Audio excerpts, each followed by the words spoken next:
नमस्कार दोस्तों, मैं न्यूट्रिशन रिंदर सिंह वालिया आप सबका अमन हेल्थ गाइड पर स्वागत करता हूं। फ्रेंड्स, आज हम जानते हैं कि हम पांडु रोग यानी कि अनीमिया के शिकार क्यों हो जाते हैं। लेकिन हमें पता कैसे लगेगा कि हम पांडु रोग के शिकार हो चुके हैं।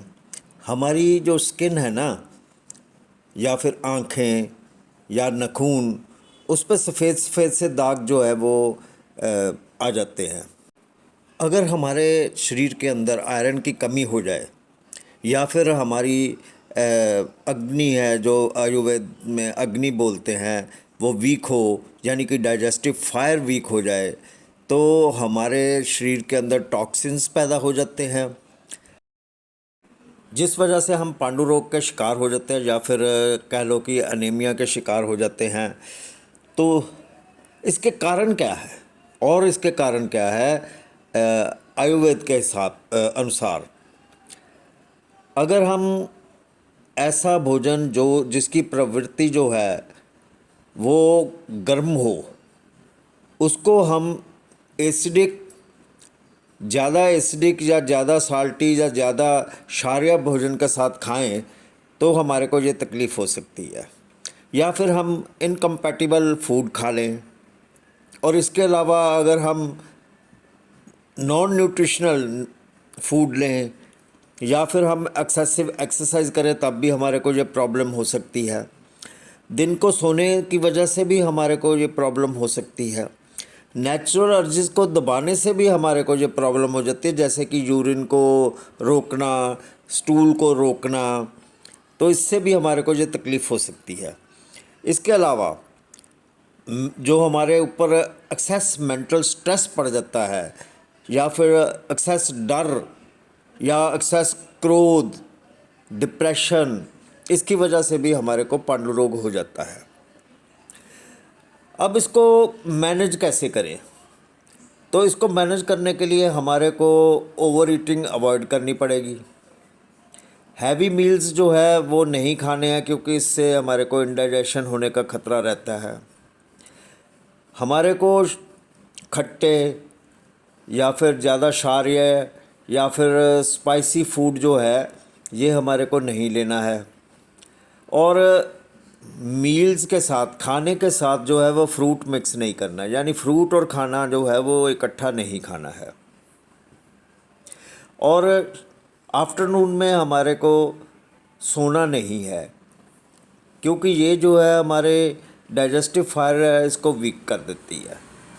और ना ही हमारे को लेट नाइट जागना है, इससे भी हमारे को तकलीफ़ होती है। मेंटल और फिज़िकल एक्सर्शन जो है, इसको हमको अवॉइड करने की ज़रूरत पड़ेगी। और इसके अलावा हम ये भी जानते हैं कि हम अपनी डाइजेस्टिव फायर को बूस्ट कैसे करें। तो आयुर्वेद के अनुसार अगर घर का बना हुआ गर्म भोजन खाएं, तो हमारी जो डाइजेस्टिव फायर है वो बूस्ट हो सकती है। और या फिर हम जब खाना बनाते हैं उसमें जो मसाले पाते हैं, या फिर ब्लैक एंड रेड पेपर, यानी कि काली मिर्च या लाल मिर्च, कैरम सीड्स, मेथी दाना, हींग, गार्लिक, जिंजर, ये चीज़ें जब हम अपने खाने में मिलाते हैं ना, तो ये क्या करता है, ये हमारे गैस्ट्रिक जूस को सीक्रेट करने में मदद करता है, जिससे कि हमारी डाइजेस्टिव फायर जो है वो बढ़ जाती है। इसके अलावा हम एक काम और कर सकते हैं। हाफ़ टी स्पून फुल जो है वो कोरिएंडर सीड्स के लें, उसको एक गिलास पानी में डाल लें, और उबाल लें, इसको बॉईल कर लें थोड़ी देर तक। फिर इसके बाद सुबह शाम जो है ये 2 दफ़ा थोड़ा थोड़ा करके पिएं, और ये कंटिन्यूस पिएं। इससे क्या है कि ये बाउल मूवमेंट जो है उसको बूस्ट करता है, जिसकी वजह से हमारे को हमारी डाइजेस्टिव फायर भी जो है वो भी बूस्ट हो जाती है। अगर हम अपने खाने में घी डालते हैं, उससे भी हमारे डाइजेस्टिव फायर इंक्रीज़ होती है। माइंडफुली अगर हम खाना खाते हैं, उससे भी डाइजेस्टिव फायर हमारी जो हो जाती है, इंक्रीज़ हो जाती है। लेकिन हमारे को जो अनार का जूस है ना, वो अगर हम डेली लें तो उससे हमारे ब्लड काउंट जो है वो बढ़ते हैं। और रेजिन्स यानी सौगी जो है वो अगर हम 5 से 7 दाने डेली लें तो वो हमारे जो हीमोग्लोबिन है ना उसको बढ़ाने में ये मदद करता है।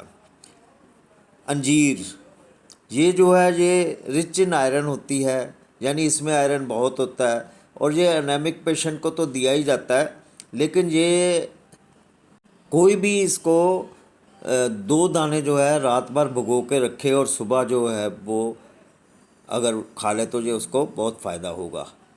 बनानास लेने से भी हमारे को बहुत फ़ायदा होता है, क्योंकि बनाना जो है ना ये हमारे हीमोग्लोबिन को इंक्रीज़ करता है। आंवला या फिर बीटरूट जूस, इसको अगर लिया जाए तो ये भी हमारे को बहुत फ़ायदा करता है।